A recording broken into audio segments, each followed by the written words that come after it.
My name is Arthur, and for the past 30 years, I have been the senior librarian at a university whose name is better left unmentioned.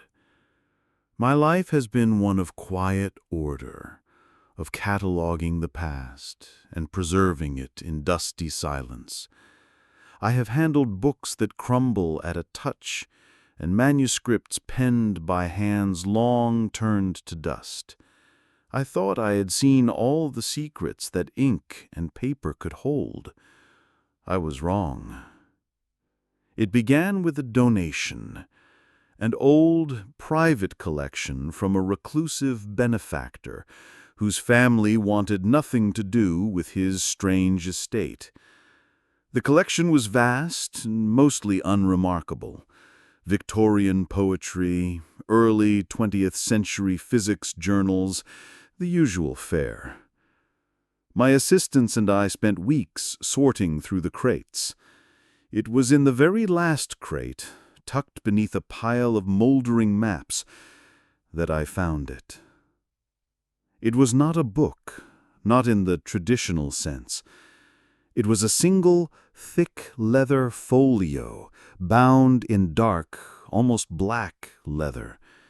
It had no title, no author, no markings of any kind, save for a small embossed symbol on its cover.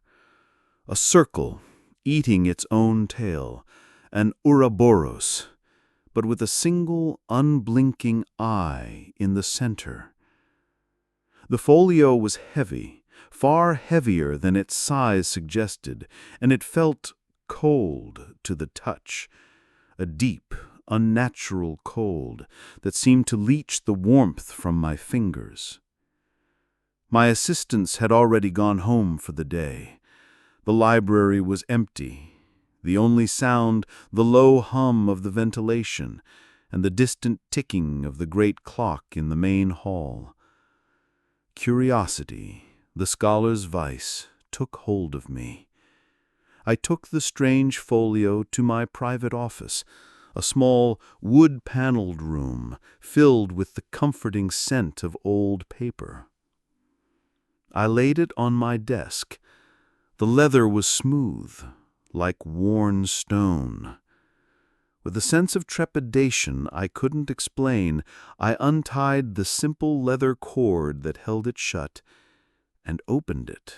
The pages were not paper, but a thin, vellum-like material I did not recognize, and on them there was no text.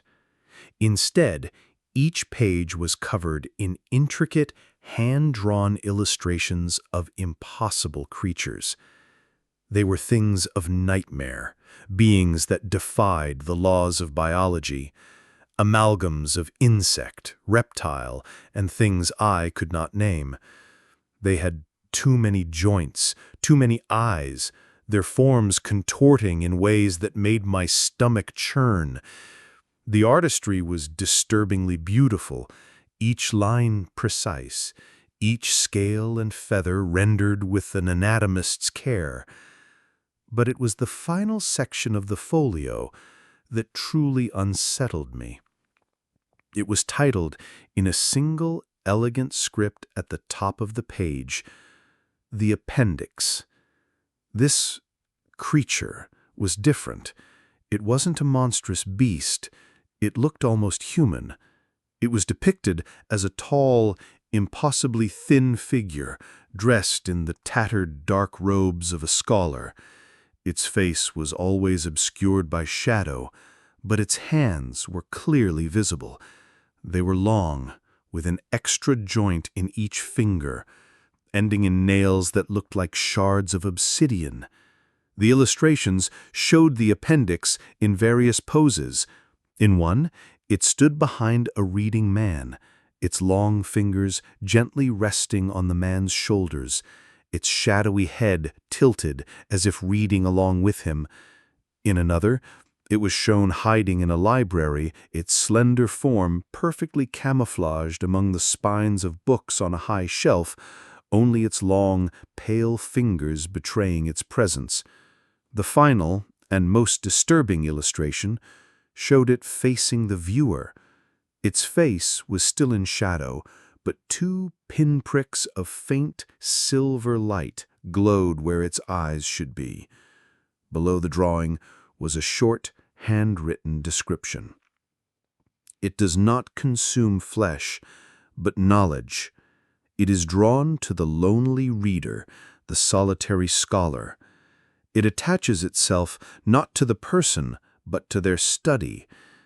It is an echo, a footnote, a presence felt only at the corner of the eye. It learns from the books you read, and in return, it offers its own additions. It will correct your work. It will finish your sentences. It will add a final terrible chapter to your story. It is the appendix. I closed the folio, my heart hammering in my chest. It was absurd. A work of fiction, nothing more. A very creative, very disturbing piece of Gothic art. I told myself this over and over. I decided to lock the folio in the library's secure vault, a place for our most valuable and sensitive materials. As I stood up, a chill ran down my spine. For a fleeting moment, I had the distinct impression that one of the shadows in the corner of my office was deeper than it should be, taller. I shook my head, dismissing it as an overactive imagination fueled by the unsettling drawings. I locked the folio away and went home, but I could not sleep. The image of those long, multi-jointed fingers haunted me. The next day I tried to busy myself with my usual work, to lose myself in the comforting logic of the Dewey Decimal System. But a sense of unease followed me like a shadow. As I was cataloging a set of historical documents, my hand paused. I was writing a description on an index card.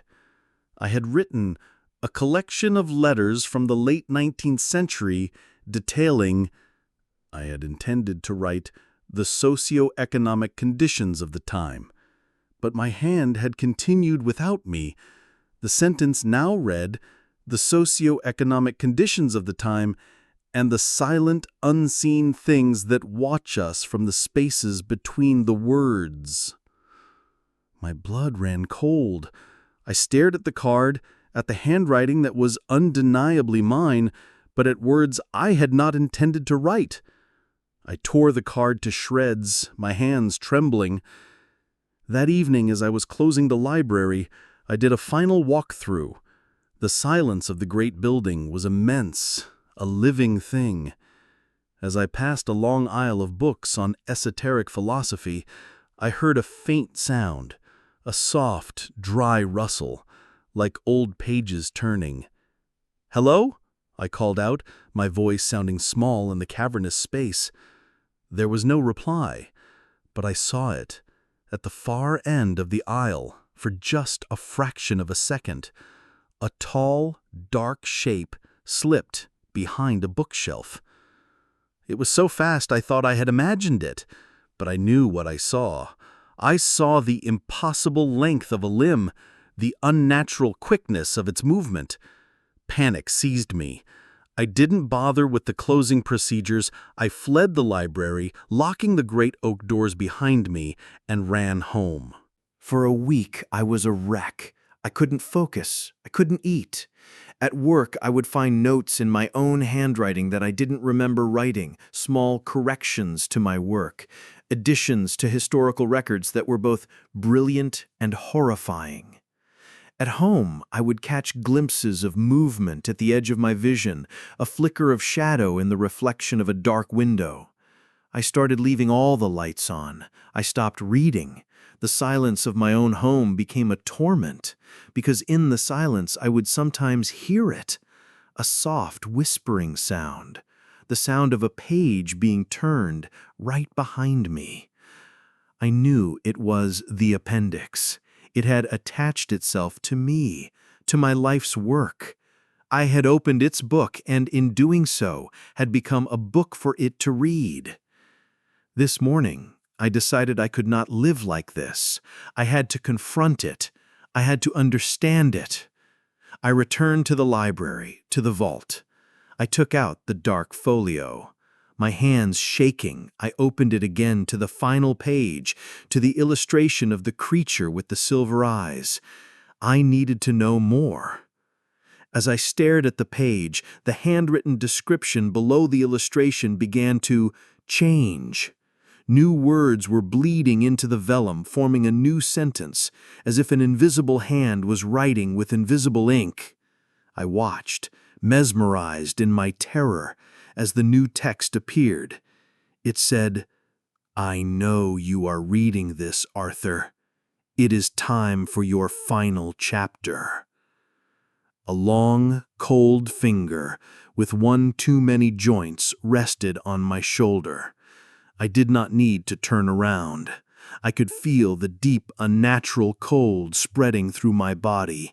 I could feel its silent, shadowy presence behind me, leaning in close as if to read these very words as I write them. It is helping me write this. It is correcting my grammar, suggesting more evocative words. It wants this story to be told. It wants it to be perfect. And it has just added one final, terrifying sentence, one that I can no longer control, one that you are reading right now.